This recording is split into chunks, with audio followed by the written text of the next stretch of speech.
تو جو آسمان پر ہے، تیرا نام پاک مانا جائے، تیری بادشاہی آئے، تیری مرضی جیسے ہی آسمان پر پوری ہوتی ہے زمین پر بھی ہو۔ ہمارے روز کی روٹی آج ہمیں دے، اور جس طرح ہم نے اپنے قرض داروں کو معاف کیا ہے، تو بھی ہمارے قرض ہمیں معاف کر، اور ہمیں آزمائش میں نہ لا بلکہ برائی سے بچا، کیونکہ بادشاہی اور قدرت اور جلال ہمیشہ تیرے ہی ہیں، آمین۔ یہ تو 6 درخواستیں ہیں جن کا 3 کا تعلق جو ہے وہ خدا کے نام سے ہے، خدا کی بادشاہی سے ہے، اور خدا کی مرضی سے ہے، جس کا مطلب یہ ہے کہ وہ نام جو ہے وہ پاک نام ہے۔ اور جب ہم خدا کا نام لیتے ہیں اور کہتے ہیں کہ یہ ایک تعلق وہ جس نے آسمان اور زمین کو بنایا، اور خدا کی بادشاہی سے مراد اس کی حکمرانی ہے جو ہماری زندگی پر ہونی چاہیے، اور خدا کی مرضی جو ہماری زندگی کے لیے ہے، ہمیں اس سے رہنمائی مانگنی چاہیے کہ خدا تیری مرضی جیسے آسمان پر پوری ہوتی ہے، وہ حکمرانی ہماری زندگی پر اور ہماری زندگی میں ہو۔ اب انسانی خوراک سے، جیسے ہمارے روز کی روٹی ہے، ہماری ضرورتیں ہیں، ہمارا خدا خوشحالی کا خدا ہے، وہ ہماری ساری ضرورتوں سے واقف ہے، اور پھر معافی ہے، جو کہ بہت امپورٹنٹ بات ہے ہماری زندگی میں، معافی مانگنی اور معاف کرنا، اور پھر ہمیں آزمائش میں نہ لا، ایک فتح ہے جو ہمیں خدا کے کلام کے وسیلہ سے اور اس کی حضوری اور فتح کے وسیلہ سے پانی ہے۔ بہت شکریہ پاسٹر صاحب نے آپ کے سامنے یہ نکات رکھے کہ صحابہ نے پوچھا ہمیں دعا کرنی سکھائیے، اور آپ نے یہ دعا ان کو سکھائی۔ اس میں آدھی دعا کا تعلق خدا کے ساتھ ہمارا تعلق کیسے رہنا چاہیے، اور پھر ہمارا تعلق انسانوں کے ساتھ، چونکہ بائبل میں یہ لکھا ہے کہ انسان جس کو تو دیکھتا ہے اگر اس سے تو محبت نہیں کر سکتا تو خدا سے محبت کے تیرے دعوے پر سوالیہ نشان ہے۔ تو حضور المسیح نے یہ واضح کیا کہ ہماری زندگی خدا کے حکموں کے مطابق، خدا پاک سے، یہ ایک تو جسمانی طہارت کی بات ہے، لیکن دوسرا اس کا مطلب یہ ہے اپنے آپ کو صرف فقط خدا کے لیے الگ رکھنا، کہ صرف اس کے حکموں کی پیروی کرنا ہے، اور پھر اس میں کہ اس کی بادشاہت، احکام کی تابعداری۔ مثال کے طور پر دین میں جبر نہیں، ایک انسان کا قتل ساری انسانیت کا قتل ہے، لیکن پھر بھی جبر ہو، پھر بھی قتل و غارت ہو، تو خدا کے ساتھ تعلق اور اس کی مخلوق کے ساتھ تعلق، رحم کرو تم پر بھی رحم کیا جائے گا، معاف کرو تمہیں بھی معاف کیا جائے گا۔ تو یہ باتیں کیا عملی طور پر نظر آتی ہیں؟ دین میں جبر نہیں، کسی بھی طرح کی زیادتی نہیں ہے۔ ایک انسان کا قتل ساری انسانیت کا قتل ہے، یہ ہم کہیں کہ یہ خدا کی تعلیم ہے، لیکن اس کا اطلاق، اس کی عملی صورت، معاف کرو تمہیں بھی معاف کیا جائے گا، رحم کرو تم پر رحم کیا جائے گا، کیا اس کی عملی صورت ہمارے خاندانوں میں، ہماری ذات کے اندر، ہمارے معاشروں میں، ہمارے چرچز میں، مساجد میں، امام بارگاہوں میں، دیگر خدا کی عبادت جہاں جہاں کرنے کے دعوے کیے جاتے ہیں، کیا وہ ہے؟ اس کے بعد حضور المسیح نے ایک دعا کی۔ پاسٹر صاحب یہ دعا یوحنا کی انجیل کے 17 باب میں ہے، اس میں کیا باتیں پائی جاتی ہیں جو حضور المسیح نے دعا کی؟ تو جلدی سے یہ پڑھ دیجئے پورا چیپٹر، اور اس میں سے جو نکات ہیں اہم ان پر روشنی ڈالیے، ہمارے پاس 5 منٹ باقی ہیں، جلدی سے پڑھ دیجئے گا یہ حوالہ۔ اے باپ، تو اس جلال سے جو میں دنیا کی پیدائش سے پیشتر تیرے ساتھ رکھتا تھا، مجھے اپنے ساتھ جلالی بنا دے۔ میں نے تیرے نام کو ان آدمیوں پر ظاہر کیا جنہوں نے دنیا میں سے مجھے دیا۔ وہ تیرے تھے اور تو نے انہیں مجھے دیا اور انہوں نے تیرے کلام پر عمل کیا ہے۔ اب وہ جان گئے کہ جو کچھ تو نے مجھے دیا ہے وہ سب تیری ہی طرف سے ہے، کیونکہ جو کلام تو نے مجھے پہنچایا وہ میں نے ان کو پہنچا دیا، اور انہوں نے اس کو قبول کیا اور سچ جان لیا کہ میں تیری طرف سے نکلا ہوں، اور وہ ایمان لائے کہ تو ہی نے مجھے بھیجا۔ میں ان کے لیے درخواست کرتا ہوں، میں دنیا کے لیے درخواست نہیں کرتا، بلکہ ان کے لیے جنہیں تو نے مجھے دیا ہے، کیونکہ وہ تیرے ہیں، اور جو کچھ میرا ہے وہ سب تیرا ہے،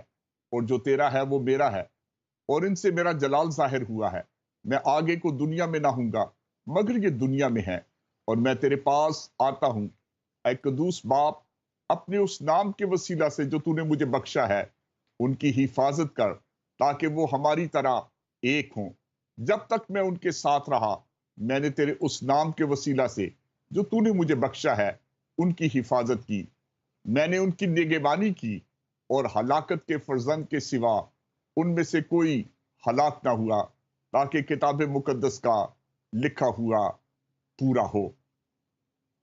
بہت شکریہ پاسٹر صاحب، آپ بتائیے کہ اس میں کیا انہوں نے دعا کی ہے، چند اہم نکات اس میں سے۔ اب ہمارے پاس 3 منٹ ہیں۔